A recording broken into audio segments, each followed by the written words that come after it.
नमस्कार। सफलता के मास्टर क्लास सेशन में आप सभी का एक बार फिर से स्वागत है। आज हम इग्नाइट एंटरप्रेन्योरियल स्किल्स पे बात करेंगे। आज की हमारी गेस्ट हैं बिंदु अग्रवाल, जो कि फाउंडर हैं आर्ट ऑफ लर्निंग की, एंटरप्रेन्योर हैं, प्रोफेसर हैं फाइनेंस, स्टार्टअप की मेंटर हैं। तो मैम के बारे में पहले मैं इंट्रोडक्शन दूंगा, उसके बाद मैम से पहला सवाल करूंगा। तो दिल्ली यूनिवर्सिटी से 1995 में मैम ने बीकॉम किया है। अम्बेडकर यूनिवर्सिटी आगरा से 1998 में एमबीए किया है, सॉरी एमकॉम किया है। और एमबीए इग्नू से किया है मैम ने। और एमजेपीआरयू से मैम ने बिजनेस एंड कॉमर्स में पीएचडी कंप्लीट की है। फर्स्ट जॉब आपने 1998 में ताज होटल दिल्ली में शुरू की, और 2001 में आप कॉम आईटी अवध भवन में लेक्चरर बनी। 2004 में आपने एमआईएमटी के फाइनेंस एंड अकाउंट डिपार्टमेंट में असिस्टेंट प्रोफेसर के रूप में ज्वाइन किया। 2008 में आरबीएस न्यू दिल्ली में एसोसिएट प्रोफेसर बनी। 2011 में रचना मानव रचना यूनिवर्सिटी में एज ए प्रोफेसर ज्वाइन किया। 2019 में आईआईएलएम गुरुग्राम में प्रोफेसर के रूप में ज्वाइन किया। 2021 में श्री श्री यूनिवर्सिटी में प्रोफेसर ऑफ एंटरप्रेन्योरशिप हैं। अब मौजूदा समय में आप 4-5 यूनिवर्सिटीज में विजिटिंग प्रोफेसर हैं। आप डायरेक्टर हैं ब्रांच रिजॉर्ट की, और फाउंडर हैं आर्ट ऑफ लर्निंग की। तो भारतीय युवा शक्ति ट्रस्ट में आप मेंटर हैं। बिंदु जी, अमर उजाला के सफलता टॉक प्लेटफॉर्म पर आपका बहुत बहुत स्वागत है। धन्यवाद पुष्पेंद्र जी। आपका ये शो मुझे जब मैंने सुना इसके बारे में तो मुझे बहुत अच्छा लगा कि आप लोग बड़ा अच्छा काम कर रहे हैं, स्टूडेंट्स को मोटिवेट कर रहे हैं। धन्यवाद। तो मेरा पहला सवाल ये कि कॉमर्स की आपने पढ़ाई की, बीकॉम एमकॉम किया, फिर आप एमबीए करने चली गई, उसके बाद आपने पीएचडी की। अब पहली जॉब आपकी ताज होटल में लगी, फिर आप फाइनेंस की प्रोफेसर थी, और उससे अचानक आप एंटरप्रेन्योरशिप में आ गई। तो ये झुकाव कैसे हुआ? और डीयू से अब तक का सफर आपका कैसा रहा? आपकी सफलता की कहानी, आपकी जुबानी, over to you ma'am. Okay, तो ये एक बहुत सहज सवाल बन जाता है कि भाई मैं एमकॉम बीकॉम और ये मेरा जो स्ट्रीम है वो फाइनेंस का ही था। और काफी साल पढ़ाने के बाद 20 साल के करीब मैंने फाइनेंस कंटिन्यू रखा पढ़ाना। और लगभग 2013 में जब मैंने मानव रचना ज्वाइन किया तो वहां पे 2011 में मैंने ज्वाइन किया था। तो उस समय एंटरप्रेन्योरशिप के बारे में मैं भी कुछ नहीं जानती थी जब मैंने ज्वाइन किया। तो ये जो मानव रचना यूनिवर्सिटी है ये फरीदाबाद में है। जी। और यहाँ पर मतलब ये फरीदाबाद अपने आप में बड़ा एक इंडस्ट्रियल हब है। और यहाँ पर फिर मेरा इंडस्ट्री के साथ एसोसिएशन शुरू हुआ और कुछ लोगों ने यहाँ पर आना शुरू किया जो कि एंटरप्रेन्योरशिप की बातें करते थे। तो एक ऑर्गेनाइजेशन है जिसका मैं जिक्र यहाँ पे करना चाहूंगी, जिसको हम कहते हैं नेशनल एंटरप्रेन्योरशिप नेटवर्क, NEN। तो वहां से कुछ जो उनके रिप्रेजेंटेटिव थे आए हमारे कॉलेज में और उन्होंने कहा कि ऐसे ऐसे एंटरप्रेन्योरशिप के ऊपर हमारी जो कुछ कोर्सेज चलते हैं और इसकी आने वाले टाइम में बहुत डिमांड होने वाली है। तो हम जी। चाहते हैं प्रोफेसर्स को ट्रेंड करें और जो इसको पढ़ा सके, क्योंकि मैं दिल्ली यूनिवर्सिटी से ग्रेजुएट 95 में हमने किया था। तब तो एंटरप्रेन्योरशिप नाम की कोई चिड़िया थी नहीं, हम लोग जानते ही नहीं थे, ना हमने पढ़ा था। तो वहां से फिर क्योंकि फरीदाबाद इंडस्ट्रियल एरिया एसोसिएशन के साथ भी मैंने काम करना शुरू किया, तो फिर वहां से entrepreneurship, entrepreneurial mindset, skills development ऐसे ऐसे करके कुछ कुछ चीजें सुनने लगी। तो फिर वहां से मेरा सफर शुरू हुआ और हमने खुद को as a entrepreneur, professor, mentor, trainer train करना शुरू किया। इसी दौरान फिर मैं ईडीआई अहमदाबाद भी गई, जो कि अपने आप में एंटरप्रेन्योरशिप डेवलपमेंट इंस्टीट्यूट का माना जाता है, अपना इंडिया का काफी प्रख्यात है एंटरप्रेन्योरशिप डेवलपमेंट के लिए, गवर्नमेंट का इनिशिएटिव है। और वहां से फिर मुझे लगा कि यस, ये this is something which I should do. तो फाइनेंस पढ़ाते पढ़ाते थोड़ा सा वो कहते ना, नंबर्स के साथ करते करते तो थोड़ा बोरियत हो जाती थी। तो लेकिन एंटरप्रेन्योरशिप में जब मैं आई ना, मुझे बड़ा इंटरेस्टिंग लगा, क्योंकि यहाँ पर आपका होलिस्टिक वो था अप्रोच बिजनेस का। यानी कि आप फाइनेंस में भी काम करते हैं, आप टीम बिल्डिंग पे भी काम कर रहे हो, आप बिजनेस प्लान मेकिंग में भी काम कर रहे हो, आप टेक्नोलॉजी में भी काम कर रहे हो। वैसे करके वो बहुत इंटरेस्टिंग एक सब्जेक्ट मुझे लगा। और फिर धीरे धीरे करते करते, पहले तो मैंने काफी टाइम तक ड्वेल प्रोफेसर टाइटल अपने को रखा, finance and entrepreneurship professor. Then I gradually moved towards entrepreneurship and innovation, and then got a chance to work and establish a incubation center at different universities. वहां से ऐसे करते हुए ये सफर शुरू हुआ और बहुत इंटरेस्टिंग रहा मेरा ये सफर। ओके, सो बहुत अच्छा लगा मुझे जान के आपके बारे में। आपके बिजनेस शुरू करने में सबसे बड़ी चुनौती आपको क्या आई और आपने इससे कैसे निपटा? दूसरा सवाल इसी में ये है कि चूंकि फाइनेंस और अकाउंट की समझ आपको बहुत बेहतर पहले से है क्योंकि आपने पढ़ाई की है, उसने इसको कैसे बेटर बनाया? देखिए, कोई भी बिजनेस जैसे हम लोग जब शुरू करते हैं तो उसको समझना बहुत जरूरी है। और आपको ये जानकर खुशी होगी कि ये एंटरप्रेन्योरशिप मैंने अभी, या कह लो 2020, या ऑफिशियली जो मेरा टाइटल है या जो मैं डायरेक्टर दिख रही हूँ ऑन पेपर, ये अभी से शुरू नहीं हुई है। ये शायद मैंने कॉलेज ज्वाइन करने से पहले 1993 में ही एक अपना छोटा सा कोचिंग इंस्टीट्यूट चलाया था। जब मैं 12वीं क्लास में थी तभी मैंने एक अपना छोटा सा कोचिंग इंस्टीट्यूट चलाया, और दिल्ली यूनिवर्सिटी से मेरी ग्रेजुएशन है। तो उस दौरान हमें ना 2 बजे तक का कॉलेज होता था, तो 2 बजे के बाद हम लोग घर आ जाते थे, 3 बजे तक घर आ जाते थे। उसके बाद फिर मैं उसको full fledge as a entrepreneurial setup मैंने वहां से शुरुआत की। और जब मेरी पहली नौकरी ताज होटल में लगी तो मैं उससे 2 गुना अपने ट्यूशन सेंटर से कमा रही थी घर में बैठ के। तो ये जो एंटरप्रेन्योरशिप का जो चस्का है ये मुझे बहुत शुरू से था। अपने छोटे लेवल पे ही मैंने शुरू किया, बहुत हम्बल वो शुरुआत की, लेकिन काफी बड़े पैमाने तक मैं इसको ले गई। और समझ पहले से थी। फिर फाइनेंस और अकाउंट्स की जैसे आपने बात की, ये आपको नंबर्स समझने में बड़ा मदद करता है। तो जब मैंने अपना ये डिसाइड किया कि मुझे अभी फुल टाइम जैसे 9 to 5 वाला जो एंगेजमेंट है वो नहीं रखना है एज अ प्रोफेसर, मैंने जी। विजिटिंग प्रोफेसर का काम शुरू किया। और साथ में ही जब मैं श्री श्री यूनिवर्सिटी में थी उन दिनों कोरोना चल रहा था, तो धीरे धीरे मैंने एक कंसल्टेंसी के प्रोजेक्ट के रूप में शुरुआत की।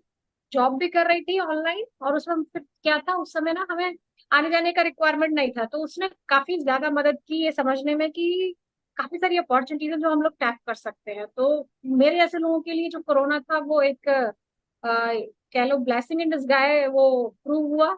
और मुझे वहाँ पे एक्स्ट्रा टाइम मिला अपने ऑफिस का काम निपटाने के बाद। तो धीरे धीरे मैंने साइड बाय साइड ये आर्ट ऑफ लर्निंग वाला कॉन्सेप्ट जो है वो शुरू किया।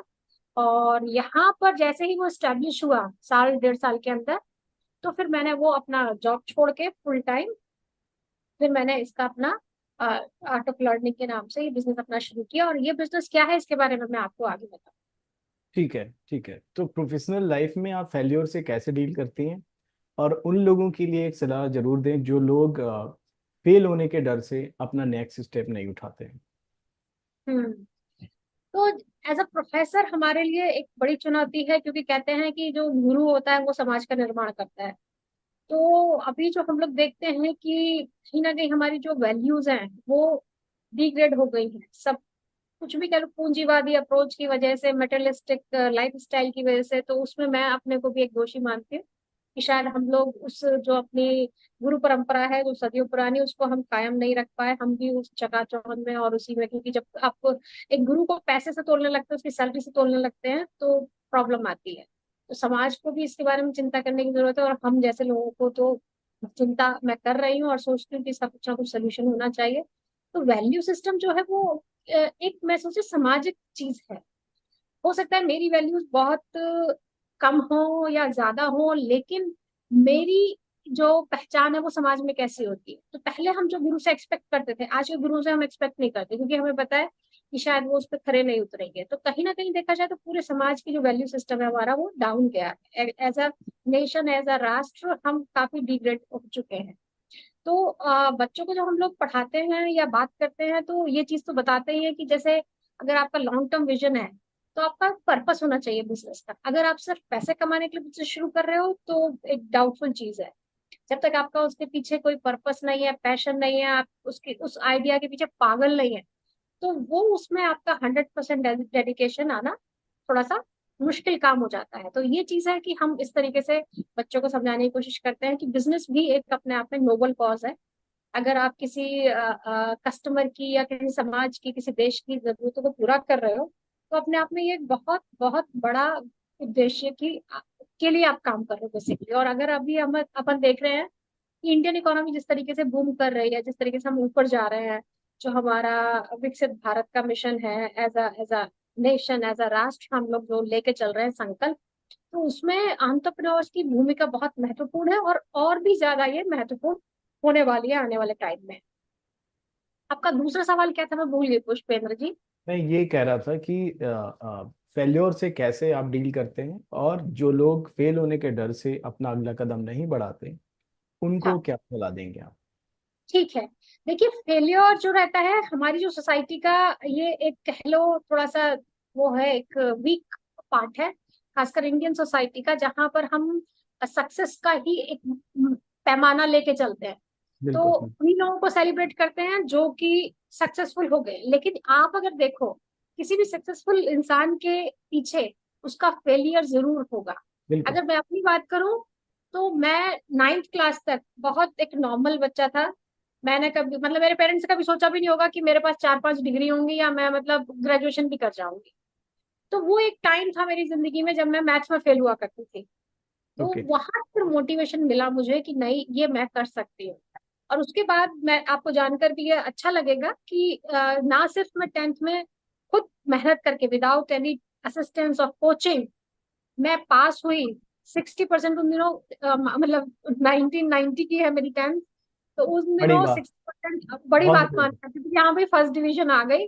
और वो खासकर उस बच्चे की जो कि 9th में ग्रेस लेके पास हुआ था। तो और उसके बाद बिना किसी ट्यूशन के कुछ नहीं। और 12th जैसे ही मैंने पास की तो मैंने अपना कोचिंग सेंटर शुरू कर दिया।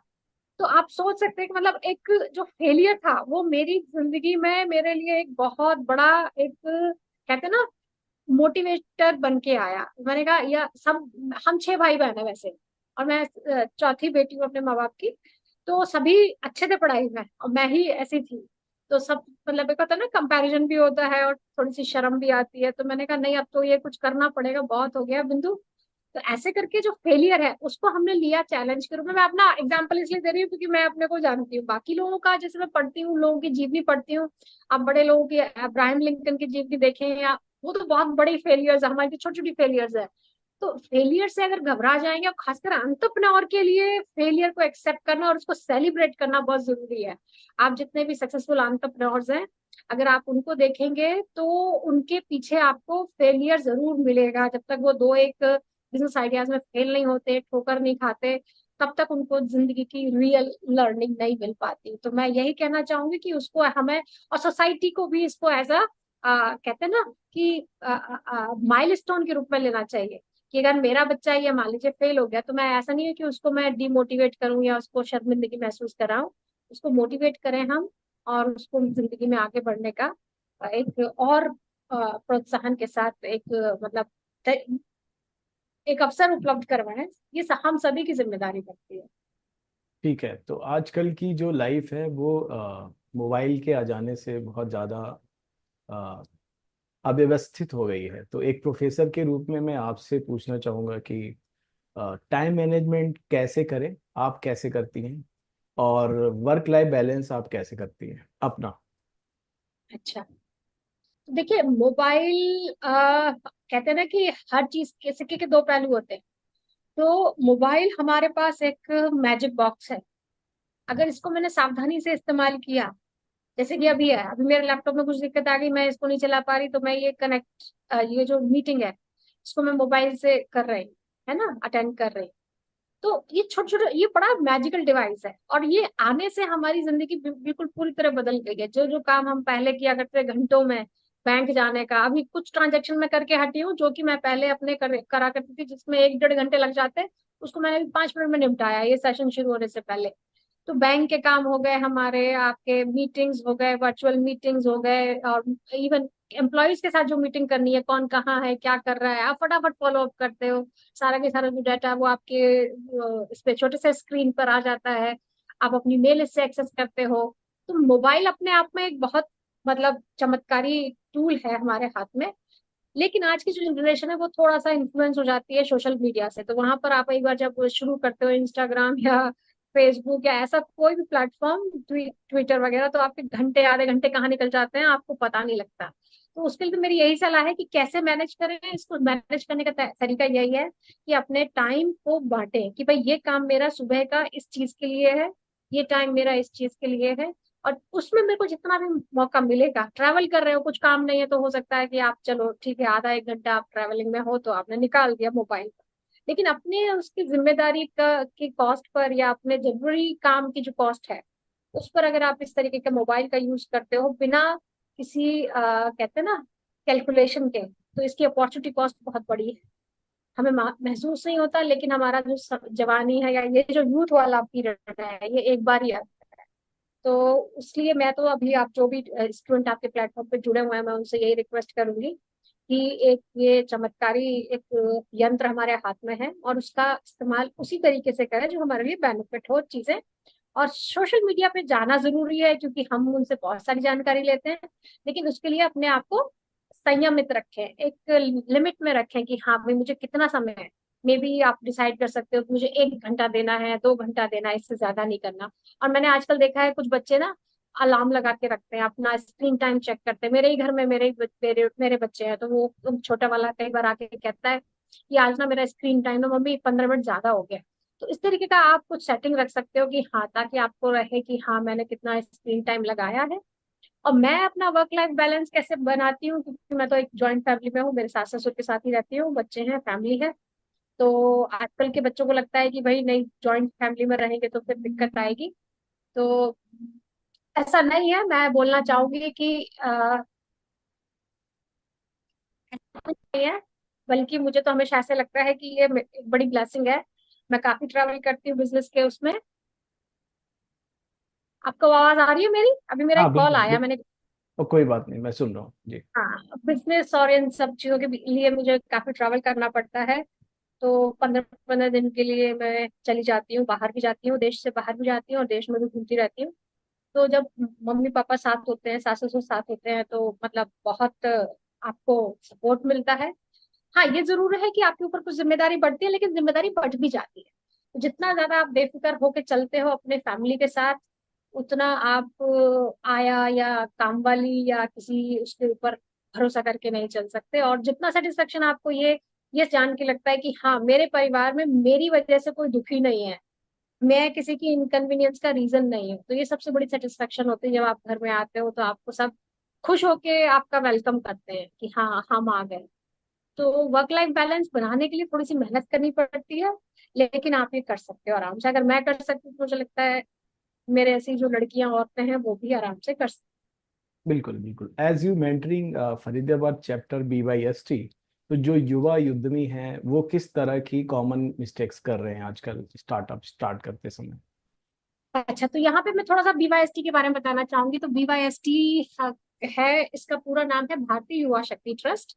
और ये बहुत पुरानी संस्था है और ये बहुत अच्छा काम कर रहे हैं आपके एंटरप्रेन्योरशिप डेवलपमेंट के लिए, और खासकर रूरल एंटरप्रेन्योर्स के लिए, जिसको हम कहते हैं ग्रामपन्योर्स। ग्रामपन्योर्स का मतलब ये है कि भाई जो लोग छोटे छोटे काम शुरू करते हैं, जिनको पैसा कहाँ से मिलेगा, कैसा कैसे उसको प्रोजेक्ट बना के फाइल करना है, कैसे उसको मार्केटिंग करनी है, ये चीजें नहीं पता।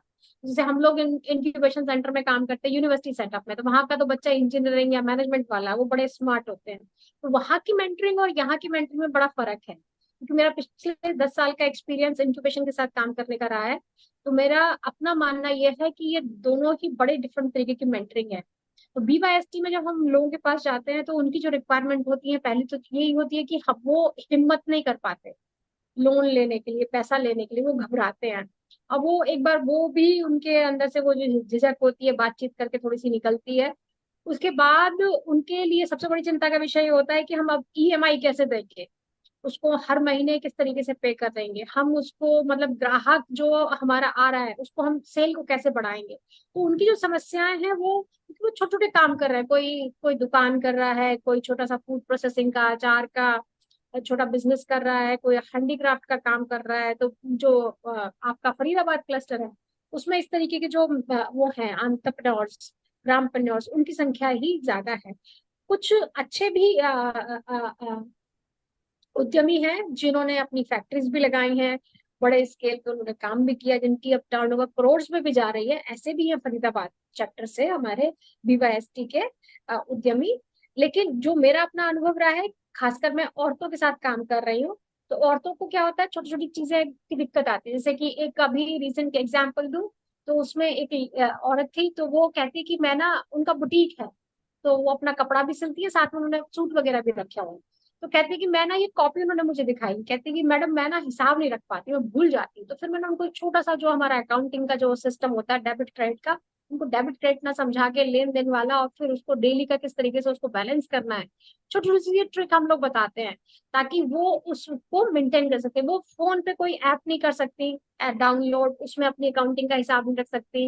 उनको अल्फाबेटिकली किस तरीके से हर एक का लेजर या कह लो छोटे छोटे से अकाउंट बनाना, और उसको रोज रोज कैरी फॉरवर्ड करके, कि आपका महीने में आप कैलकुलेट कर सको कि आपका शुद्ध मुनाफा कितना हुआ है। तो ये इस तरीके की चैलेंजेस हमारे यहाँ थोड़े से अलग तरीके के हैं औरतों के साथ और छोटे ग्रामप्रन्योर्स के साथ। ओके, तो we are talking on ignite entrepreneurship skills. तो हम एक बेहतर स्टार्टअप कैसे प्लान कर सकते हैं? देखिए, बेहतर स्टार्टअप प्लान करने का अगर मैं बोलूँ गुरु मंत्र क्या है, तो सबसे पहली बात यह है कि जिस भी चीज की आपको अच्छी जानकारी होती है, तो वो आप अच्छे से कर सकते हैं। तो एंटरप्रेन्योरशिप के हम फंडामेंटल तीन जो चीजें होते हैं, तीन हमें प्रश्न करने होते हैं। Who am I, what I am, who and what I know, and हुम आई नो। मैं कौन हूँ, मैं क्या जानता हूँ और किसको जानता हूँ। ये जो तीन चीजें हैं, ये हमारी कह लो जो सक्सेस है या फाउंडिंग जो स्टोन है, उसको डिटरमाइन करता है। तो पहले मैं देखूं कि भाई जो काम करने में मैं इंजॉय करती हूँ, मुझे वही काम करना चाहिए। फॉर एग्जाम्पल, मुझे टेक्नोलॉजी या कह लो उस पे कंप्यूटर पे काम करने का बड़ा मतलब, एक होता है करना पड़ता है, इसलिए मैं कर लेती हूँ। लेकिन हाँ, सोशल काम करने में, फील्ड में विजिट करने में, लोगों से बात करने में, उनकी समस्याएं सुनने में, तो मैं एकदम से अपने आप को सहजता फील करती हूँ, वो मुझे काम नहीं लगता। तो हमें ऐसा काम चुनना चाहिए जो कि हम अपने स्वभाव के मुताबिक चुन सकें। ठीक है, अगर मुझे खाना बनाने का शौक है और मैं कंप्यूटर का काम लेके बैठ जाऊं, तो थोड़े दिन तो मैं कर लूंगी, लेकिन मैं उसको लंबे टाइम तक नहीं करूंगी, और उसके बाद मेरे को उलझन होगी कि मैं अपने स्वभाव के विरुद्ध जा रही हूँ। तो व्हाट आई एम, पहला चीज। व्हाट आई नो, मैं क्या हूँ, क्या वो मुझे आता है, मेरे को खाना बनाने का मैं अच्छा लगता है, क्या मुझे खाना बनाना आता है। क्योंकि अगर मैं उस पर कुछ अपना फूड प्रोडक्शन का, कुछ इंडियन ऑथेंटिक डिशेस का कोई बिजनेस शुरू करना चाहती हूँ, तो हो सकता है मुझको छोटे लेवल पे आता हो, क्या मैं इसको प्रोफेशनली जानती हूँ। अगर नहीं जानती हूँ, तो मेरे को अपने को ट्रेन करना होगा। Maybe I can go for some kind of short term और long term courses, food technology के, कुकरी के, या कुछ भी इस तरीके के मैं कोर्सेज, जिसमें मुझे लगता है कि हाँ ये मेरा इंटरेस्ट है। और तीसरा आता है हु आई नो, किनको मैं जानती हूँ, मेरा नेटवर्क क्या है। क्योंकि जब आप बिजनेस खड़ा करते हो, मैं बहुत सारे एंटरप्रेन्योर से मिलती रहती हूँ, तो ये क्या होता है, आपको पहली जो 100 क्लाइंट्स होते हैं, 100 कस्टमर्स जो होते हैं, वो आपके लिए सबसे ज्यादा मुश्किल वाले होते हैं। तो क्या आपको लगता है कि जैसे आपका बिजनेस खड़ा होगा या आप बेचने के लिए तैयार होंगे, तो आपके पास वो 100 लोगों की लिस्ट है जिनको आप बेच सकेंगे?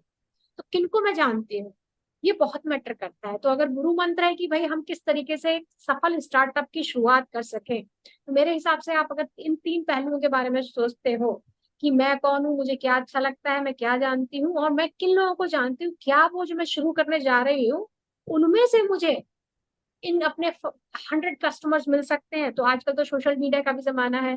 एक कहते हैं ना, पहले के टाइम पे तो थोड़ा सा मुश्किल हुआ करता था, लेकिन अभी हम डिजिटल मार्केटिंग, सोशल मीडिया के थ्रू भी कस्टमर्स तक पहुंच सकते हैं। और लोगों से जब तक हम बात नहीं करते, अपने प्रोडक्ट के बारे में बताते नहीं है, तब तक एक होता है ना, वहां से रिस्पॉन्स क्या आ रहा है, वो प्रोडक्ट को या सर्विस को अप्रिशिएट कर रहे हैं या नहीं, ये हमें नहीं पता लगता। तो ये भी जरूरी है कि आप लोगों से डिस्कशन करें, लोगों को अपने प्रोडक्ट के बारे में, अपने वेंचर के बारे में बताएं, जहां भी जाए उसकी बात करें। उससे क्या होता है, लोगों में अवेयरनेस, या कह लो आप जो कर रहे हो उसके बारे में जागरूकता आती है। तो फिर आप कहीं हवा में बिजनेस नहीं बिल्ड कर रहे होते, इस सोसाइटी में ही करना है, अपने जानकार जो लोग हैं उनके बीच में ही हम बिजनेस बिल्ड करते हैं। और हमें पता है कि आजकल हमें ये लगता है कि नहीं नहीं, हमारे रिश्तेदार, हमारे दोस्त हमारी मदद नहीं करेंगे, हम तो अननोन लोगों से ही बिजनेस शुरू करेंगे। वो बात भी कई बार कुछ लोगों को अच्छी लगती है। लेकिन शुरुआत में अगर हम अपने जानकारों के पास जाकर फीडबैक लेते हैं अपने, जैसे जिसको हम कहते हैं टेस्टिंग द प्रोडक्ट, अगर वो टेस्टिंग हमारे जानकर आस पास के लोग ही कर देते हैं हमारे लिए, तो क्या होता है, हमारा प्रोडक्ट जो इम्प्रोवाइजेशन होता है, जिसको हम कहते हैं कि हम उसकी अच्छे से वैलिडेशन जल्दी कर लेते हैं, ठीक है, और उस तक का वेट नहीं करते कि प्रोडक्ट फाइनली लॉन्च हो फिर फेल हो। तो धीरे धीरे छोटे छोटे स्टेप्स में हम जो चीजें अपनी डेवलप कर रहे हैं, साथ में टेस्ट भी करते जा रहे हैं, और साथ में वहां से अप्रूवल भी आता जा रहा है। तो इस तरीके से ये, क्योंकि अगर आप सोचोगे कि मैं एक दिन ऐसी टेक्नोलॉजी या ऐसा प्रोडक्ट या ऐसी चीज बनाऊंगा जो बिल्कुल परफेक्ट हो और फिर मैं लॉन्च करूंगा, तो इट इज टू लेट। ऐसा नहीं होता कभी भी। तो आपको क्या होता है, यही एक, मेरे को जो लगता है, मेरे अनुभव के हिसाब से मैं आपको बता रही हूँ कि हमें इस तरीके से अगर काम करें तो सक्सेस हमें जल्दी मिले। बिल्कुल, बहुत सही बात आपने बताई। अ, मैं एजुकेशन पे अब बात करूंगा कि शिक्षा कितनी जरूरी है, और शिक्षा में भी स्किल एजुकेशन, कौशल सीखने के ऊपर। तो जैसे कि अमर उजाला का एडटेक प्लेटफॉर्म है सफलता, जो कि ग्राफिक डिजाइन, डिजिटल मार्केटिंग, इस तरह की स्किल एजुकेशन देता है। तो इन स्किल से स्किल्ड होकर युवा किस तरह से स्टार्टअप में इसकी हेल्प ले सकते हैं, किस तरह से ये स्किल एजुकेशन उनकी स्टार्टअप्स में मदद कर सकती है। देखिए, स्किल होना तो बहुत बहुत जरूरी है। जैसे मैंने बोला ना आपको कि मैं कौन हूँ, मैं क्या जानती हूँ। तो क्या जानती हूँ वाला शब्द जो है, जो जो दूसरा पॉइंट है, ये इसको सीधे मैं स्किल से ही जोड़ूंगी।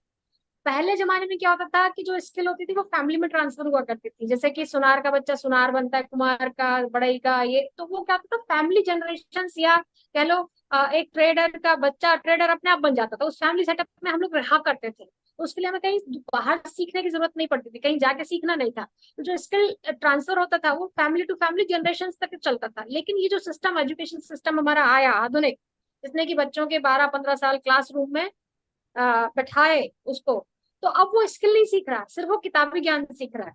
तो उस किताबी ज्ञान से आपको हो सकता है सरकारी नौकरी के लिए वो जो एग्जामिनेशन देने की क्षमता तो आ जाए, लेकिन कितने लोगों को सरकारी नौकरी मिलेगी, देखो तो, है ना। तो वो तो आ जाती है, और उसमें भी कंपटीशन कितना ज्यादा है। लेकिन आपको उस किताबी ज्ञान के साथ साथ, जो कि अब बहुत रेलेवेंट रहा नहीं है, और फ्यूचर में इसके बारे में ये भी कहा जा रहा है कि ये जो स्कूली जो शिक्षा है, क्लासरूम की जो शिक्षा है, ये आने वाले टाइम में ऑब्सोलीट हो जाएगी। और जो दिख भी रहा है, मुझे भी दिख रहा है एज एन एजुकेशनिस्ट, 25-30 साल का जो है मेरा अनुभव है अपना, तो उसके बेसिस पे भी मैं कह सकती हूँ कि हाँ, ये बड़ी जल्दी आउटडेट हो जानी है, जो क्लासरूम की शिक्षा है। तो मेन जो चीज आ रही है वो ये है कि स्किल, पहले स्किल हम स्वाभाविक तरीके से समाज में, परिवार में सीखते थे। अब वो माहौल नहीं रहा, है ना। तो हमें कहीं ना कहीं से तो स्किल लेनी पड़ेगी। और वहां की जो पहले की स्किल होती थी आज की स्किल से डिफरेंट है। जैसे कि आप लोग जो कोर्सेज चला रहे हो, मुझे पता लगा है कि भाई आप मार्केटिंग के, डिजिटल मार्केटिंग के, या फिर ग्राफिक डिजाइनिंग के, या जर्नलिज्म के, इस तरह के कोर्सेज चलाते हो। तो इस तरीके के जो स्किल डेवलपमेंट वाले कोर्सेज हैं, ये बहुत ही ज्यादा इंपॉर्टेंट है। क्योंकि किताबी ज्ञान के साथ साथ आपको अगर ये ज्ञान भी है, ठीक है, आपकी डिग्री है, आपके पास बीकॉम की डिग्री है या बीए की डिग्री है, वो आपका एक टिकट है। मूवी में आप जाते हो या किसी भी चीज में एंटर करने के लिए आपको टिकट चाहिए होता है, वो टिकट है। लेकिन अंदर जाके करना क्या है, आपको आता क्या है, कि भाई मेरे पास डिग्री है, डिग्री से आना या स्किल नहीं है डिग्री, आपको स्किल चाहिए ही चाहिए। आपको कोई अगर 20-25 हजार, 50 हजार रुपये महीना, लाख रुपए महीना देता है, तो वो आपसे कुछ उम्मीद रखेगा कि आप उसके लिए कुछ करो। तो आप क्या कर सकते हो। तो ये जो स्किल कोर्सेज हैं आपको उसके लिए तैयार करते हैं कि हाँ भाई, मैं ये कर सकता हूँ, ये मेरी कैपेबिलिटी है, ये मेरा हुनर है। और जैसे जैसे आप इसमें ज्यादा टाइम बिताते हैं, साल, 6 महीने, 2 साल, 4 साल का एक्सपीरियंस होता है, वैसे वैसे आपकी मार्केट वैल्यू, आपकी सैलरी बढ़नी शुरू हो जाती है। शुरुआत में हो सकता है आपकी हम्बल एक बिगिनिंग हो, 15 हजार से, 20 हजार से, 25 हजार से, लेकिन जैसे जैसे इसमें टाइम बिताते हैं, आप स्किल में और पारंगत होते जाते हैं उस विधा में, वैसे वैसे आपका अनुभव भी बढ़ता है और कमाई भी बढ़ती है।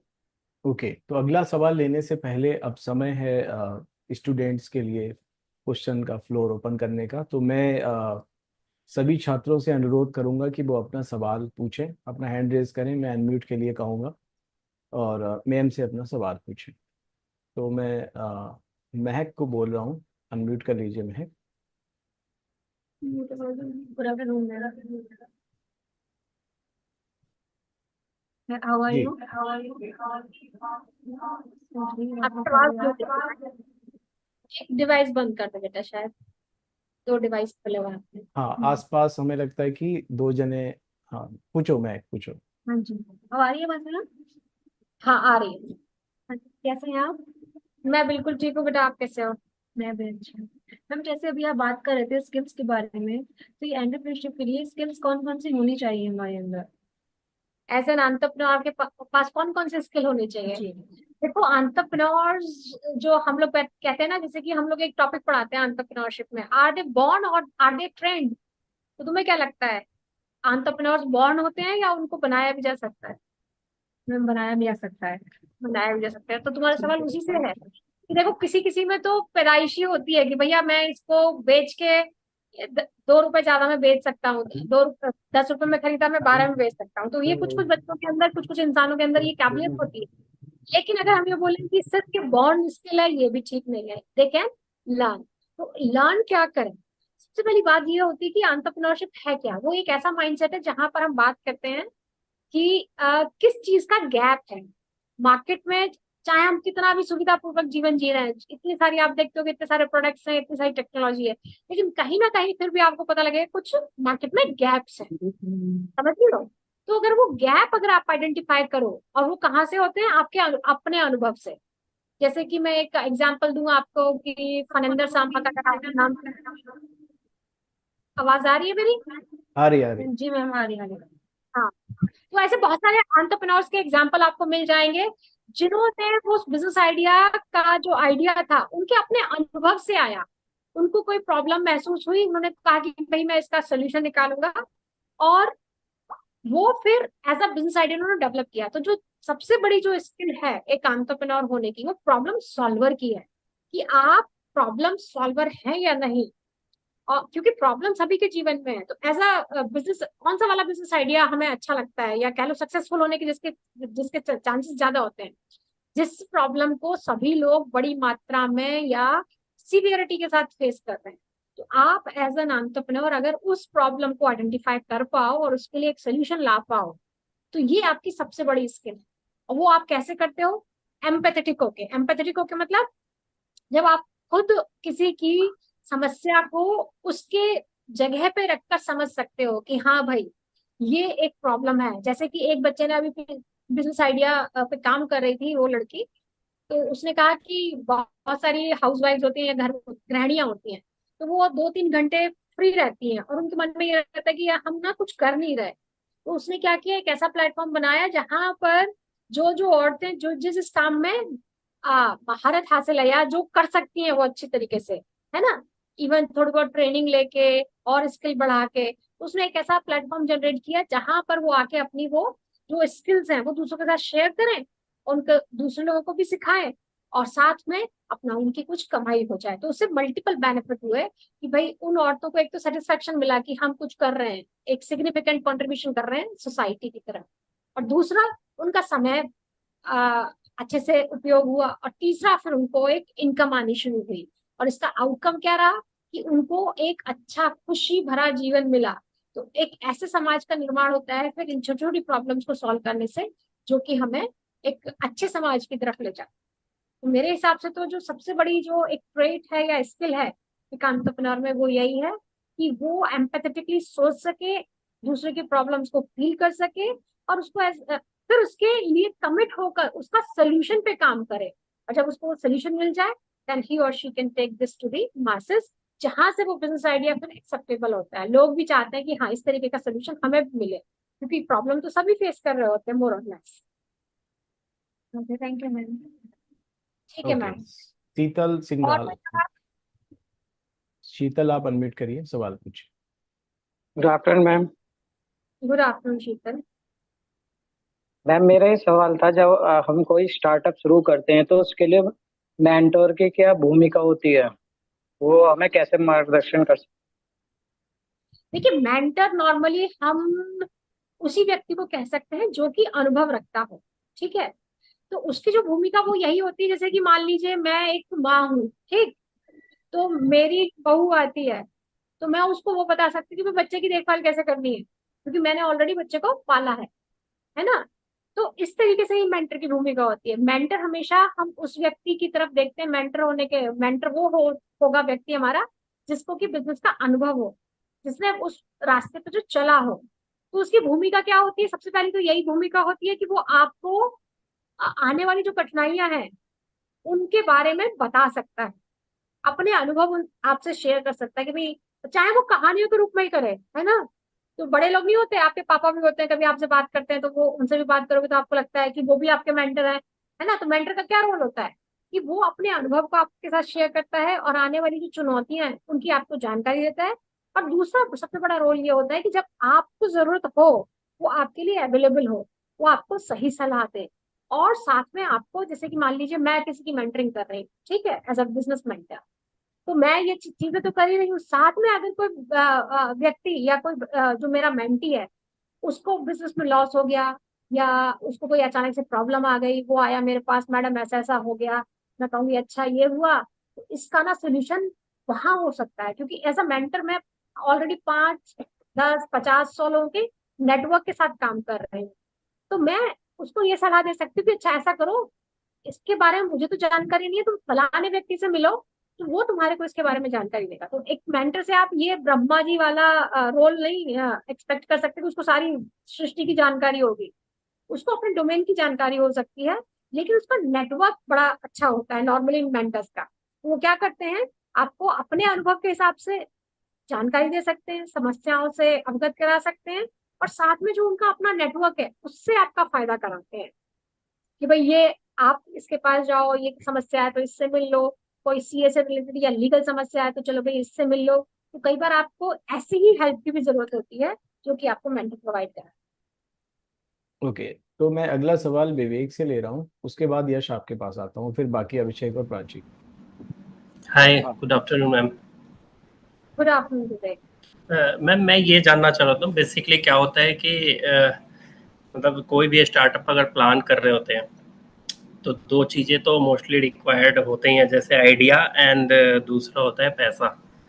तो आइडिया का तो हर भारतीय के पास आइडिया का भरमार है, हाँ, आइडिया की कमी नहीं है। मेन मुद्दा होता है फंडिंग की, पैसा कहाँ से आएगा। तो मैं ये आपसे जानना चाहूँगा कि स्टार्टअप्स के लिए फंडिंग के क्या सोर्स होते हैं या क्या हो सकते हैं। ठीक है, तो फंडिंग के भी अपने अपने वो होते हैं विवेक जी।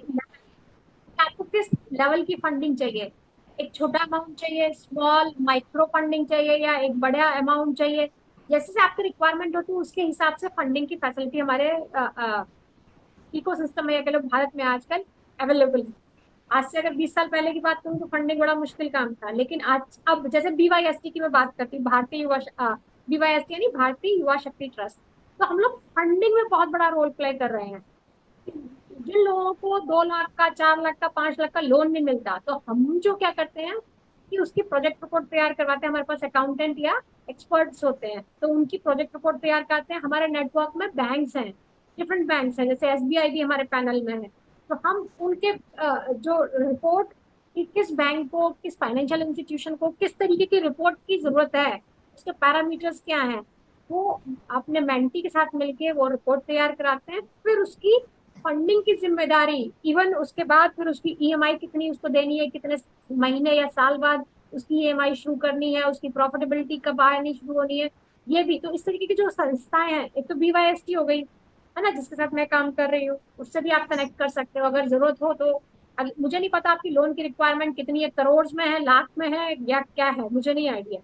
करोड़ में है तो डेफिनेटली आपको फिर बड़े फंडिंग फंडिंग की रिक्वायरमेंट होगी, है ना। तो अगर मुझे आप स्पेसिफिकली बता पाए कि किस तरीके की फंडिंग की आप बात कर रहे हैं, क्योंकि मुद्रा लोन जो आपने सुना होगा वो भी अवेलेबल है, क्योंकि मेरे खुद कई स्टूडेंट्स हैं जिन्होंने बहुत आसानी से 10-15 लाख का लोन उठाया है, कोई बड़ी बात नहीं है, बिना कोलेटरल सिक्योरिटी के। और ये ऐसा नहीं है सोची और सुनी या कही बात है, ये एक्सपीरियंस की बात मैं आपको बता रही हूँ। ओके, और क्या बाकी इसके लिए कोई एलिजिबिलिटी क्राइटेरिया होता है मैम फंडिंग के लिए। देखिए, वो आपसे एक मिनिमम, आपकी ग्रेजुएशन हो या स्कूलिंग हो, मतलब पढ़ा लिखा थोड़ा तो होना चाहिए इंसान, है ना, 10वीं 12वीं पास, है ना, ऐसा कोई एलिजिबिलिटी क्राइटेरिया नहीं है। सिर्फ आपको ये है कि भाई आपका आइडिया कैसा है, क्या आपका उसमें थोड़ा अनुभव है। वो इंटरव्यू भी लेते हैं आपके बैंक वाले, आपसे थोड़ा सा इंटरेक्शन कर जानना चाहते हैं कि आपका क्या अनुभव है, क्या चांसेस है कि आपके जो आइडिया है उसके सक्सेस होने के क्या चांसेस है। ठीक है, तो ये छोटी छोटी चीजें होती है, और ये मेरे को लगता है आप जैसे लोग, जैसे मैं अभी आपको स्क्रीन पे देख पा रही हूँ, तो आप लोगों के लिए करना कोई बड़ी बात नहीं है। क्योंकि अगर आपके पास अच्छा आइडिया है, जैसे आप कह रहे हो कि हमारे पास आइडियाज की कमी नहीं है, आइडिया तो अच्छा है, साथ में अगर उसमें आप कमिटमेंट भी अपना शो कर सके, पैशन और कमिटमेंट भी उस आइडिया के प्रति, कि आपकी क्या तैयारी है, आपने कितनी अच्छे से मार्केट रिसर्च कर रखी है, कितना अच्छे से आपने उसमें क्या मशीन लगेगी, उसका मार्केट क्या होगा, कितनी आपकी जानकारी उसमें है, कितना समय लगाया है, 6 महीने की रिसर्च है, साल भर की है, तो उसके बेसिस पे भी आपको, और भी जो एंजल इन्वेस्टर्स हैं वो भी मार्केट में बहुत हैं आजकल, बहुत सारे angel investors different different location पे, दिल्ली के अलग, मुंबई के अलग, ऐसे बहुत सारे क्लब्स बने हुए हैं जहां पर आप आइडिया के बेसिस पे फंडिंग ले सकते हो। लेकिन हाँ, थोड़ा सा आपका आइडिया मेच्योर होना चाहिए, खाली आइडिया के बेसिस पे फंडिंग मिलना बड़ा मुश्किल है, लेकिन उसमें कुछ ना कुछ आपने काम किया हुआ है तो वो आसानी से मिल जाती है। यश, आप अपना सवाल पूछिए। Good afternoon ma'am. Good afternoon Yash. Ma'am मेरा क्वेश्चन ये था कि एमएसएमई का क्या रोल होता है एंटरप्रेन्योरशिप में, और दूसरा क्वेश्चन ये था कि स्टार्टअप और बिजनेस में क्या डिफरेंस होता है। देखो, एमएसएमई का क्या रोल होता है, क्योंकि MSME medium small and micro. Micro enterprises है ना इसको, तो ये एक ऑर्गेनाइजेशन है जिसको गवर्नमेंट की ऑर्गेनाइजेशन है, जो कि हमारे स्टार्टअप या छोटे जो उद्यम है उनके लिए काम करती है। तो इसकी बहुत सारी स्कीम्स भी चलती हैं, इनके बहुत सारे ट्रेनिंग प्रोग्राम्स चलते हैं। इनका जो मिशन है वो यही है कि किसी तरीके से हम अपना भारतीय जो उद्यम जगत है उसको कैसे सुदृढ़ बनाएं और लोगों को किस तरीके से उद्यमिता के लिए प्रोत्साहित करें। तो रोल तो इसका ये है, ठीक है। तो और दूसरा तुमने पूछा,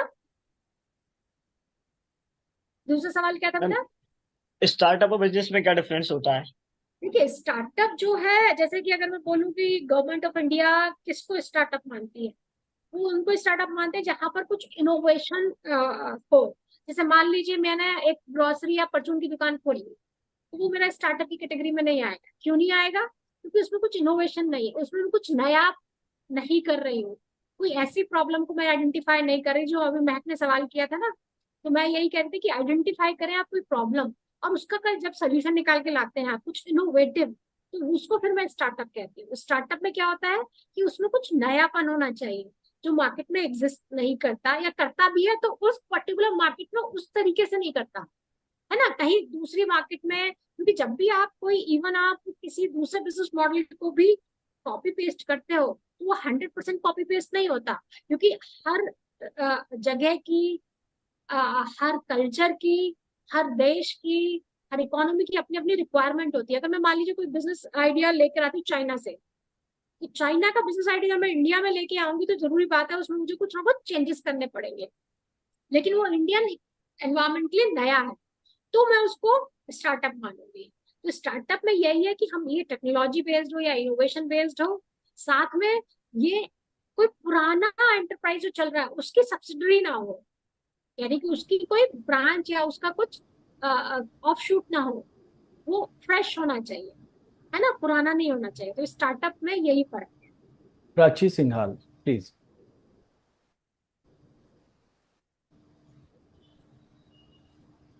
गुड इवनिंग मैम।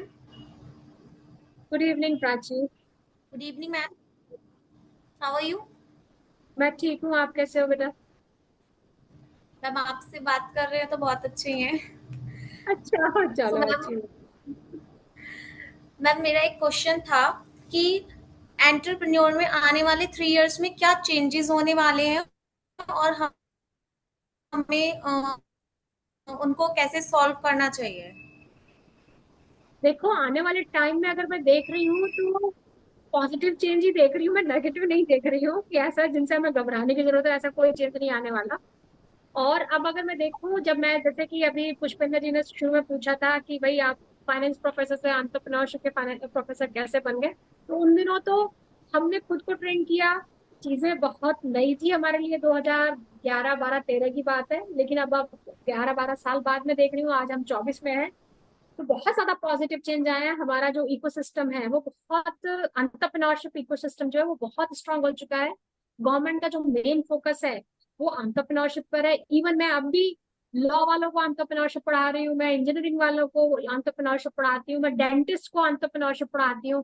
तो आजकल जितने कॉलेजेस हैं सभी लोगों ने अपना एक एक कोर्स जो है एंटरप्रेन्योरशिप पे शुरू कर दिया है, आपको पता होगा, है ना। तो अलग अलग डिसिप्लिन वाले सभी चाहते हैं कि हम अपने बच्चों को एज अ कोर्स, एक कोर कोर्स या एक इलेक्टिव कोर्स एंटरप्रेन्योरशिप ऑफर करें।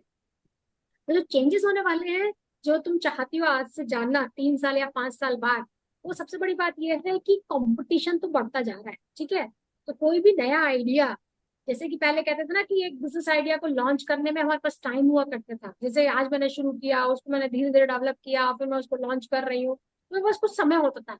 लेकिन अब वो जो समय है वो शॉर्ट होता जा रहा है। अगर आपने उसको जल्दी से इम्प्लीमेंट नहीं किया तो पॉसिबिलिटी है कि कोई दूसरा उसको लॉन्च कर जाएगा, क्योंकि बहुत सारे माइंड्स हैं जो कि लगातार 24 घंटे इसके ऊपर काम कर रहे हैं। तो एक तो ये चैलेंज में देखती हूँ, है ना, जो आप जानना चाहते थे। दूसरा, ये टेक्नोलॉजी बेस्ड जो आइडियाज हैं वो ज्यादा सक्सेसफुल हो रहे हैं, खासकर फिनटेक की बात करूं, एडुटेक की बात करूं, और आपके जो आर्टिफिशियल इंटेलिजेंस की बात करें, है ना, एआई बेस्ड, मशीन लर्निंग, ये सब तरीके के जो थोड़े से टेक्निकल ओरिएंटेड होते जाते हैं, लेकिन उसमें ह्यूमन टच अब भी थोड़ा सा कम है।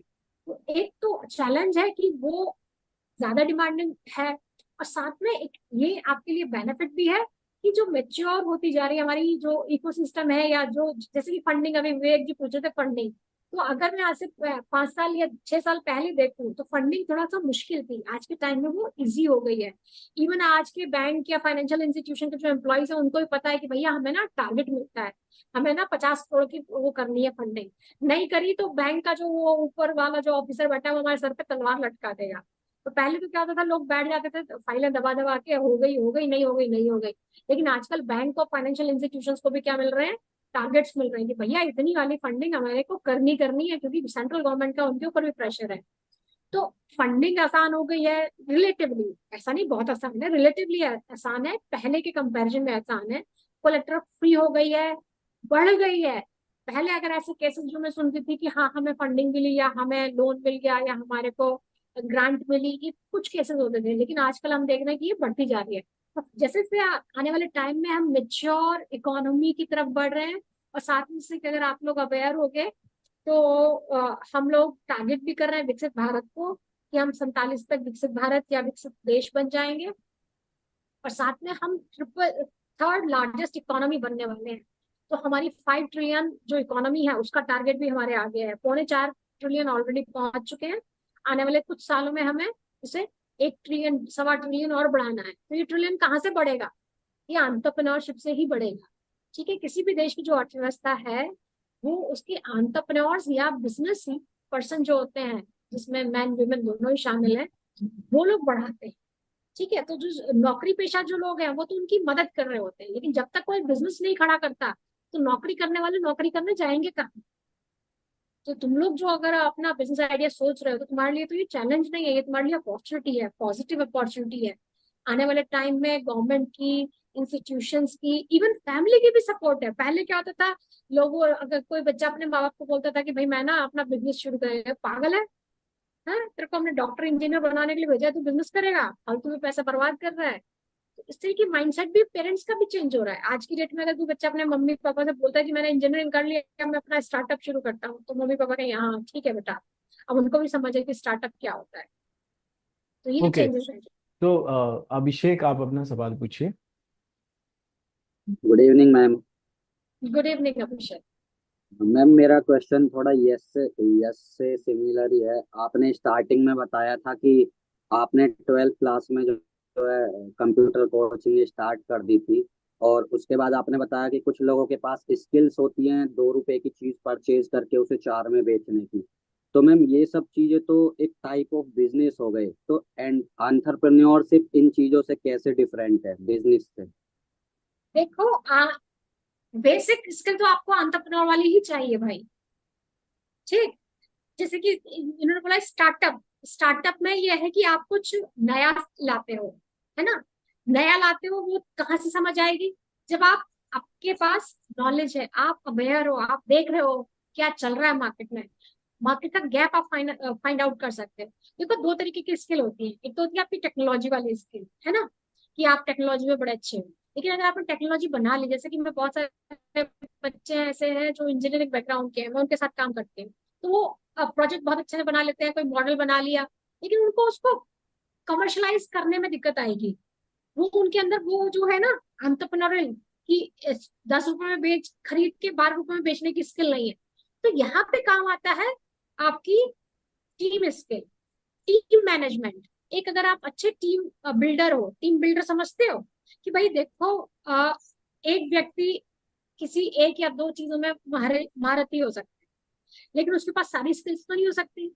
लेकिन हमारे पास इसका एक तोड़ है। वो तोड़ क्या है कि मैं अपनी एक टीम बना सकता हूँ। अब टीम कब बन सकती है?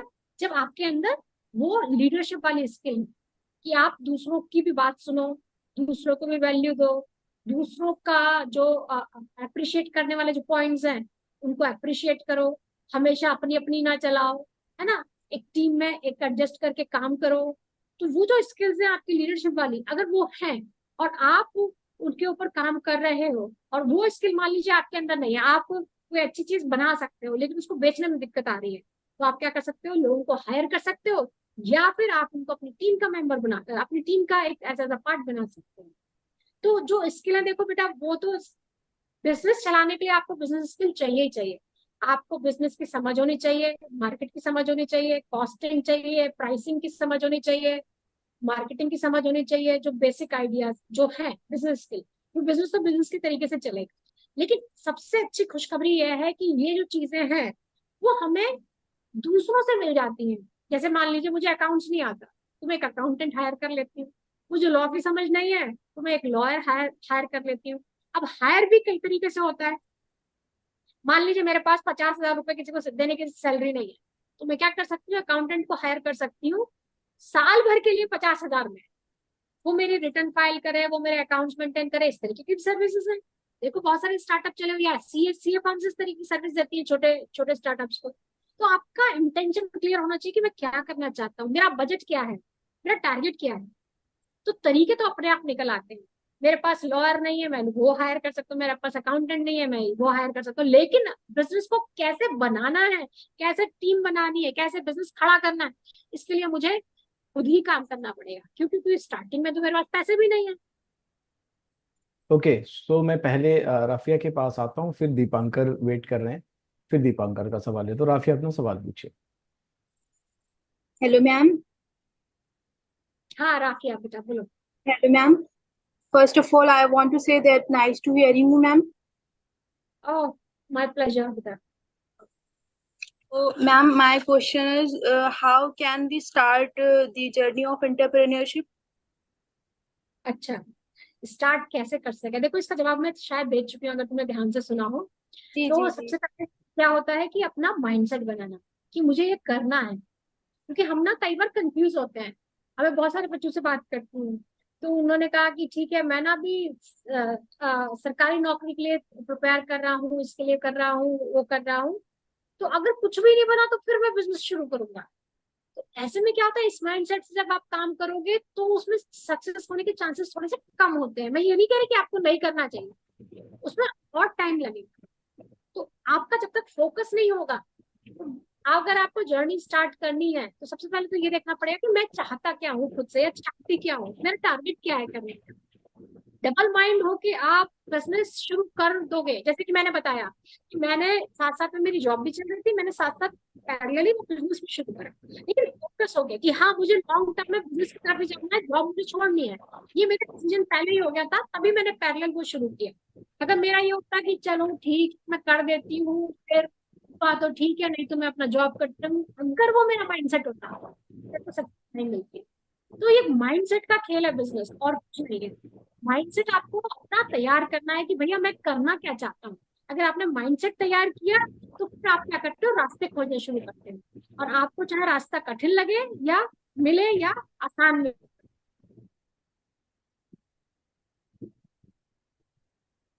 समस्या का समाधान ढूंढते हो, 4 समस्या आपके दरवाजे पे खड़ी होती है। तो उस पर देखिए का फाइटिंग वाला जो वो है एटीट्यूड, वो हमें अपनाना ही पड़ता है। तो वो उसके लिए आपको तैयार रहना है। तो तैयारी मतलब सबसे पहली जो चीज है, आपका माइंडसेट तैयार करना है कि मैं चाहता क्या हूँ, चाहती क्या हूँ। ओके, सो मिस्टर दीपांकर अपना सवाल पूछिए। Good afternoon ma'am. Good afternoon Dipankar. Ma'am मेरा क्वेश्चन ये है कि हमारा कोई भी आइडिया या स्किल होता है, जब हम उसे इम्प्लीमेंट करने चाहते हैं तो वो जो आपने कहा परफेक्ट होने की एक वो कोशिश करते हैं कि इसे कैसे भी परफेक्ट हो जाए। तब हम इसे अब इम्प्लीमेंट करेंगे। और ये हर बार होता है, हमें पता है कि हम कोशिश करेंगे तो चीजें धीरे धीरे सुधरेंगी, लेकिन फिर भी कहीं ना कहीं आके यही बात आ जाती है, परफेक्ट होंगे तभी। तो इसे कैसे सॉल्व किया जाए इस issue? देखो यही हम मेंटर, एज अ मेंटर हम लोग यही काम कर रहे होते हैं। हम ये कहते हैं कि चलो, इसको हम कहते हैं MVP। आपने एक प्रोडक्ट बना लिया है जिसको हम बोलते हैं मिनिमम वायबल प्रोडक्ट। आपने एक समस्या का विचार किया अपने दिमाग में कि चलो ये कस्टमर की ये समस्या है, इसका सोल्यूशन मैं ये लेकर आ रहा हूँ, एक्स समस्या के लिए मैं वाई सोल्यूशन लेकर आ रहा हूँ।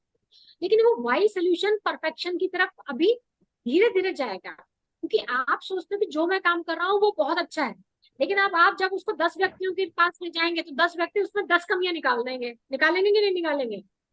तो हर एक किसी का सोल्यूशन आपके पास नहीं है, और अगर है भी तो उसके लिए आपको टाइम देना पड़ेगा। तो चलो पहले मैं 2 की समस्या सुनूं, फीडबैक सुनूं, उनको इम्प्लीमेंट करूं, फिर अगले 2 की करूं, 4 की करूं। तो इसमें क्या होगा, एक टाइम लगता है। मानते हो इस चीज को दीपांकर? तो यस मैम। ऐसा है कि हम उतना वेट ना करें कि जब वो दिन आएगा फिर वो ऐसा हम खाना बनाएंगे तो फिर लोग उसको खाएंगे, फिर उसको एंजॉय करेंगे। जैसा भी मैंने बनाया है अभी, मैं उसको क्या करूं, मिनिमम वायबल प्रोडक्ट को कस्टमर को बेचना शुरू करूंगा। ठीक है, मिनिमम वायबल प्रोडक्ट प्रोटोटाइप नहीं होता। प्रोटोटाइप पहली स्टेज है। जब प्रोटोटाइप से भी आप थोड़ा सा ऊपर उठ गए, थोड़ा सा फिनिश्ड स्टेज में आ गए, वो आपका MVP हुआ। और कस्टमर को आप उसे बेचें। बेचने के बाद जो उसके फीडबैक आने शुरू होते हैं तो उसको धीरे धीरे उसमें इम्प्लीमेंट करते रहे, और इसमें झिझके ना। इसी को हम कहते हैं पायलट अपना रन करना। तो पायलटिंग या कह लो इस तरीके के अगर एटीट्यूड लेके चलते हो कि हाँ, जैसा भी अभी मेरा प्रोडक्ट है और मैं इससे सेटिस्फाइड हूँ इस स्टेज में, हो सकता है अभी इसकी जर्नी बहुत हो, लेकिन अभी मैं ये इतना, जितने मेरे पास रिसोर्सेज हैं, जितना मेरे पास समय है, जितनी मेरी कैपेबिलिटी है, उसके हिसाब से मैं 100% दे चुका हूँ। Let me go and try it with the customer. तब आप उसको टेस्ट करना शुरू करते हैं। ओके, एक अंतिम सवाल है आयुष पटेल का, उसके बाद आपसे एडवाइस के लिए मैं पूछूंगा। Ayush. Hello ma'am. Ma'am hello. मेरा सवाल आपसे ये है, एक एंटरप्रेन्योर सक्सेस एंटरप्रेन्योर कब बन सकता है और कैसे, और क्या क्वालिटी होनी चाहिए उसमें? अब ये तो बहुत लंबा चौड़ा कहानी वाला सवाल है। 3 सवाल है इसमें, है आप ना? शॉर्ट में बता दीजिए मैम। तो देखो, सक्सेसफुल वो तभी हो सकता है जब वो अपना जो चाहत है उसको इम्प्लीमेंट कर सके। क्या वो खुश है? क्योंकि खुशी की परिभाषा नहीं है। कोई बंदा हो सकता है पहली 100 यूनिट बेच के ही खुश हो जाए, सोचे कि हाँ। कोई हो सकता है कि बिल गेट्स के बराबर पहुंच के भी खुश ना हो। तो खुशी का तो अपना पैरामीटर है बेटा, है ना? लेकिन सक्सेस में किसको बोलूंगी, जो वो करना चाह रहा था वो उसने कर दिया, है ना? कोई एक प्रॉब्लम का उसने सोल्यूशन सोचा, और सोल्यूशन, एक प्रॉब्लम सोची और फिर उसने एक सोल्यूशन उसका बनाया और उसको लोगों तक पहुंचा दिया। तो ये उसका सक्सेस का पैरामीटर मेरे हिसाब से है ना? तो अब वो क्या क्वालिटी होनी चाहिए उसके अंदर? देखिए, सबसे बड़ी जो क्वालिटी है एक एंटरप्रेन्योर के अंदर, वह है एंटरप्रेन्योरल माइंडसेट। और वो एंटरप्रेन्योरल माइंडसेट का मतलब क्या होता है कि वो नया करने से ना घबराए, वो नया करने की उसके अंदर हिम्मत हो। और जब हम कुछ नया करते हैं तो गड़बड़ होने के चांसेस बहुत ज्यादा होते हैं, क्योंकि वो अननोन पाथ है। हमें नहीं पता क्या होने वाला है। वो हमारे पेरेंट्स ने भी नहीं किया, हमारे दोस्तों ने भी नहीं किया, वो किसी ने नहीं किया। जो हम ट्राई करने जा रहे हैं शायद वो पहली बार हम कर रहे हैं। तो उससे घबराए ना, और उसके ऊपर अपनी कॉन्फिडेंस के साथ जो भी उसका है एक, हाँ, अपने ऊपर कॉन्फिडेंस रखता हुआ उस पर कंटिन्यू करे। परसिवरेंस उसका जरूरी है, कंपलसरी है। और छोटी छोटी जो समस्या है वो तो आएंगी आएंगी, पर उनसे वो घबराए नहीं। ये मेरे हिसाब से एक एंटरप्रेन्योर की सबसे बड़ी स्किल है। ओके, सो मैं इस सत्र के आखिर में हूँ, और जो अंतिम सवाल मेरा है वो ये कि एक तो मैं चाहता हूँ आप कुछ ऐसा बता दें, कोई किताब बेहतर जिससे ये एंटरप्रेन्योर सीख सकें, या कोई यूट्यूब चैनल जो आप देखती हो, या कोई ब्लॉग जिसको आप अच्छा। पढ़ती हो, जिससे ये उद्यमिता के बारे में थोड़ी इनको जानकारी मिले। और आखिरी इसी का अगला सवाल ये है कि बहुत सारे युवा हैं जो सफलता पर डिजिटल स्किल सीख के तकरीबन रोज ही कोई ना कोई किसी कंपनी में ज्वाइन कर लेता है। तो पहली हाँ। नौकरी शुरू करने से पहले क्या गोल उनको रखने चाहिए आने वाले 2 4 5 सालों के लिए? पहली जो चीज है कि देखो, मैं तो बहुत ज्यादा किसी को सुनती तो नहीं हूँ कि इतना मेरे पास वही है कि टाइम लिमिटेड होता है, कि आप बहुत ज्यादा नहीं टाइम बता सकते। लेकिन हाँ, बहुत सारे अच्छे अच्छे जो है बुक्स हैं जो कि हम अपनी लाइब्रेरी में भी रखते हैं, जो एंटरप्रेन्योर या ईडीसी जिसको हम कहते हैं एंटरप्रेन्योरशिप डेवलपमेंट सेल, उसमें बहुत सारी ऐसी बुक्स हैं जो कि मोटिवेटिंग है। जैसे 0 to 1 है, पीटर थियल की है। 0 to 1 में आपको मतलब आप किस तरीके से एक छोटा सा आइडिया है ना, 0 से शुरू करके उसको 1 कंप्लीट यूनिट तक ले जाएं, जिसको हम एंटरप्रेन्योरल या स्टार्टअप जर्नी कहते हैं। ये मेरे को बहुत अच्छी लगती है, पीटर थियल की है, इसको आप पढ़ सकते हैं। और बहुत सारे, मैं किसी पर्टिकुलर यूट्यूबर का नाम तो यहाँ नहीं लेना चाहूंगी, ऐसा होगा कि मैं ब्रांडिंग या किसी का प्रमोशन कर रही हूँ। बिल्कुल ठीक है। ऐसे बहुत सारे यूट्यूबर्स हैं जो एक्चुअल में 0 से शुरू करके, स्क्रैच से शुरू करके बहुत सक्सेसफुल हुए हैं, और इवन यूट्यूबिंग में ही हुए हैं। ऐसे बहुत सारे आपने देखा होगा, हमारे प्रधानमंत्री ने भी उनको बुला अभी के सम्मानित कई किया था इन्फ्लुएंसर्स सम्मानित जी। किया था। वो अपने आप में एंटरप्रेन्योरशिप के कह लो जीते जाते उदाहरण है। वो भी बिजनेस ही है, प्योर यूट्यूबिंग भी अपने आप में एक प्योर बिजनेस है। और ऐसे बहुत सारे हमारे इंडियन जो है एंटरप्रेन्योर्स जिनको हम एज अपने रोल मॉडल मानते हैं, है ना, चाहे वो आपके ओला ओला के हो गए, रेड बस के फाउंडर्स हो गए, ऐसे बहुत सारे हैं इंडियन फाउंडर्स, जैसे कि हमारा पेटीएम के फाउंडर्स हो गए। तो इनकी जो कहानी है बहुत इंस्पायरिंग है। उनकी स्ट्रगल को अगर आप देखना चाहें तो यूट्यूब पे इतनी सारी वीडियोस अवेलेबल है। वो डिपेंड करता है कि आप किसको फोकस कर रहे हो, किस तरीके का स्टार्टअप आप खोज रहे हो। तो अपने अपने एरिया का, जैसे मान लीजिए मैं फिनटेक पे काम कर रही हूँ, तो फिनटेक में कौन कौन से जैसे हैं, पेटीएम जैसा हुआ एक, है ना, तो आप उससे रिलेटेड जो एंटरप्रेन्योर्स हैं उनकी सक्सेस स्टोरी, उनके चैलेंजेस, अभी कितना बड़ा चैलेंज आया था पेटीएम के सामने, आपको पता ही होगा, ये जो आरबीआई की गाइडलाइन इशू हुई और फलाना ढिकाना, उन्होंने कैसे उसको फेस किया, फिर कैसे उससे बाहर निकले। तो ये सारी चीजें आजकल यूट्यूब पे बहुत आसानी से अवेलेबल है। हमारे टाइम में तो ये केस स्टडीज भी नहीं हुआ करती थी। तो उनको आप फोकस होके पहले अपना गोल बना के कि भाई मुझे इस एरिया में काम करना है, फिर उससे रिलेटेड जो भी आपके पास मटेरियल है या वो इंस्पायरिंग स्टोरीज है उनको देखो। तो मुझे लगता है ये आसानी से आप कर सकते हैं, बहुत सारी टेक्नोलॉजी अवेलेबल है। ओके, तो जो फर्स्ट टाइम जॉब जिनकी लगेगी, पहली जॉब शुरू करेंगे या स्टार्टअप शुरू करेंगे, तो शुरुआत के 4-5 सालों में उनका क्या गोल होना चाहिए? देखिए, जब भी आप कोई नया काम शुरू करते हैं, ठीक है, सबसे पहले जो ये होता है कि सीखने की एक ललक होनी चाहिए। आप सिर्फ नौकरी इसलिए कर रहे हैं कि आपको पैसा चाहिए, ठीक है, पैसा सबकी रिक्वायरमेंट है, उसके बिना काम नहीं चल सकता है ना, लेकिन वो आपका फोकस ना हो तो ज्यादा अच्छा है। आप ज्यादा खुश होकर काम कर पाएंगे। आपको सीखने की ललक होगी तो उसमें आपका जो पैशन है वो आपकी टीम को, आपके बॉस को दिखाई देगा। तो हमारी एक टेंडेंसी होती है कि हम ना लेना ज्यादा जानते हैं या कोशिश करते हैं कि हमें मिले ज्यादा दें कम। अब मेरा ये कहना है आज की जनरेशन से कि अगर हम इसका अपोजिट करने लगे कि हम दें ज्यादा और लेने का उम्मीद थोड़ी कम रखें, तो आप यकीन मानिए कि आपको जरूरत से ज्यादा मिलने लगेगा। आपको लोग चाहेंगे कि आप टीम संभालो, आपको लीडरशिप मिले। ऐसा एटीट्यूड जब किसी बच्चे का होता है तो हम उसको ज्यादा जिम्मेदारी देने की कोशिश करते हैं। ठीक है, तो मैं तो यही चाहूंगी कि आपके जो 4-5 साल हैं आप उसको ज्यादा से ज्यादा सीखने के लिए यूज करें। ठीक है, आज के बच्चे जैसे तो 6 महीने कहीं जॉब करी, साल भर कहीं जॉब करी, फिर वो चेंज करना चाहते हैं। ठीक है, अगर आपको लगता है कि भाई मैंने यहाँ पे साल भर जॉब की, यहाँ पे मेरा सीखना बंद हो गया, उस केस में आप जॉब चेंज करें तो लॉजिकल, जस्टिफिएबल है। लेकिन आपके पास अब भी सीखने के चांसेस हैं, just because of few thousand rupees कि आपको कहीं से ज्यादा मिल रहे हैं, 2-4 हजार रुपए, आप जॉब चेंज कर जाते हो। मेरे हिसाब से आपको इसके बारे में दोबारा से सोचना चाहिए, क्या मेरी ये लॉन्ग टर्म ग्रोथ को इम्पैक्ट करेगा ये डिसीजन, या फिर मेरे मतलब शॉर्ट टर्म रिक्वायरमेंट को ये फुलफिल करता है।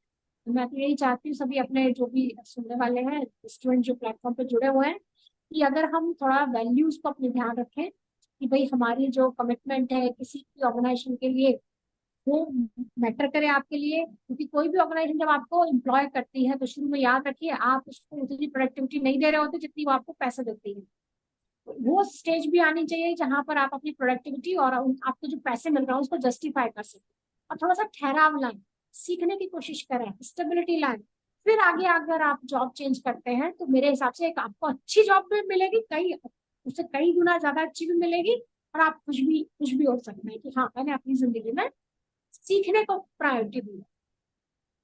थैंक यू सो मच बिंदु मैम, आप बहुत ही शॉर्ट नोटिस पे आई और आपने बच्चों से इतनी लंबी सारी बातें करी, और मुझे लगा कि मैं एक क्लासरूम में बैठा हूँ आप प्रोफेसर हैं, जो कि आप हैं ही, और मैं सारे सवालों के जवाब बहुत इत्मीनान से सुन रहा था। तो मेरी बच्चों से गुजारिश ये है कि इस सेशन का फीडबैक आप लिंक्डइन पे जरूर शेयर करें और मैम को उसमें टैग कर दें। तो जो भी आपकी लर्निंग्स रही, जो भी मैम ने आपको टीचिंग्स दी हैं, तो वो आप वहाँ पे शेयर कर सकते हैं। इससे आपका लिंक्डइन का नेटवर्क और स्ट्रांग होगा।